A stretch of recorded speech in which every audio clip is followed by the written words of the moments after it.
అది life unpredictable ఉంటుంది అంటారు కదా, మనం ఏమనుకుంటే అది జరగది. సో అనుకున్న దానికన్నా కొంచెం అటు ఇటు అయ్యి మంచిగా నీట్గా హ్యాపీగానే విడిపోదాము అని డిసైడ్ అయినాం. సో అదే పోస్ట్ పెట్టినాము. బట్ నవంబర్ అక్టోబర్ కూడా మీరు కలిసి పోస్ట్ ఈ 1 month లో ఏమైంది అంత సివియర్గా? అంటే సివియర్గా కావాల్సిన అవసరం ఉండదు. కొన్ని ఎట్లుంటాయంటే separation is a big thing.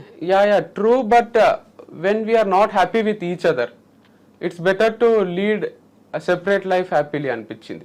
అంటే ఇప్పుడు హ్యాపీ ఉన్నంత వరకు కలిసి ఉన్నాము. హ్యాపీనెస్ లేదు అనిపిస్తే కూడా కలిసి ఉండడం అంటే అది ఒక టైప్ ఆఫ్ రాంగ్ లైఫ్ స్టైలే కదా. అంటే నువ్వు నిజంగానే పబ్లిక్కి నేను చెప్పేదంతా కూడా అడ్జస్ట్ కండి, సారీ చెప్పండి, కలిసిపోండి, ఇదంతా ఉంటుంది. But still if you are not happy with each other, why still